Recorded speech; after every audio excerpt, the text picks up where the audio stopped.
Hey guys, காலையிலேயே tea குடிச்சிட்டு எங்கே கிளம்புறோன்னு தானேங்க பார்க்குறீங்க. எங்கள் வீட்டு செல்லக்குட்டிக்கு ஃபஸ்ட்டு மொட்டை போடுறதுக்காக தாங்க கிளம்பியிருக்கோம். எங்கே போடுறோன்னா அந்த கன்னியாகுமரி மாவட்டத்தில் தக்கலை பக்கத்தில் இருக்க குமார கோயிலில் தாங்க போடுறோம். நம்ம முருகருக்கு கொஞ்சமாக கொடுத்தா அவர் நமக்கு நிறைய கொடுப்பாருங்க. அதுக்காக தான் சரி ஃபஸ்ட்டு மொட்டையை அவருக்கிட்டே போட்டுடலான்னு சொல்லிட்டு காலையில் 5:30க்கே எழும்பி ரெடியாகி 7 மணிக்கு கிளம்பி முடிச்சு எப்படியோ கிளம்பியாச்சுங்க. லேசாக மழை வேறு தூத்துச்சு, கிளைமேட்டு வேறு ஜில்லுன்னு இருந்துச்சு. இப்படியோ ஒரு வழியாக கோயிலுக்கு வந்து சேர்ந்தாச்சுங்க. கோயிலுக்கு வந்து பார்த்தா மொட்டை போடுற இடத்துல செம கூட்டம். மனசுக்குள்ளே படப்படன்னு இருந்துச்சு. எங்கே இருக்கிறானோ, எப்படி மொட்டை போட விடுறானோ, எவ்வளோ அழுறானோன்னு நினச்சிட்டு வந்தவங்க. நாங்கள் நினச்சதை விட நல்லாவே அழுதான். சுத்தமாக மொட்டையே போட விடலைங்க.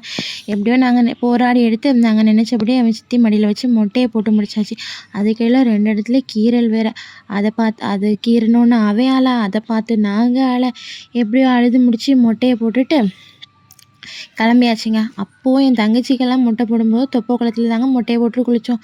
இப்போல்லாம் வெந்நி தண்ணியெல்லாம் வச்சுருக்காங்க குளிக்கிறதுக்கு. எந்த அளவு டெக்னாலஜி வளர்ந்துருக்கு பாருங்கள். அப்படியே இருந்தாலும் நம்ம பிள்ளையாரை கும்பிடணும்னு சொல்லிட்டு தொப்பை குளத்துக்கு போய் அங்கே என் கால் நினச்சிட்டு அப்படியே பிள்ளையாரையும் கும்பிட்டுட்டு முருகரை பார்க்க கிளம்பியாச்சுங்க.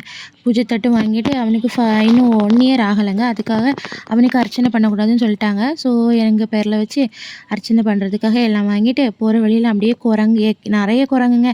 ஆனால் நாங்கள் கொடுத்த பழத்தை எதையும் அது வாங்கலை. அப்படியே குரங்கெல்லாம் பார்த்துட்டு சாமியும் கும்பிட்டுட்டு அப்படியே கோயிலையும் சுற்றி கும்பிட்டுட்டு வீட்டுக்கு கிளம்பியாச்சுங்க. டாட்டா பாய்.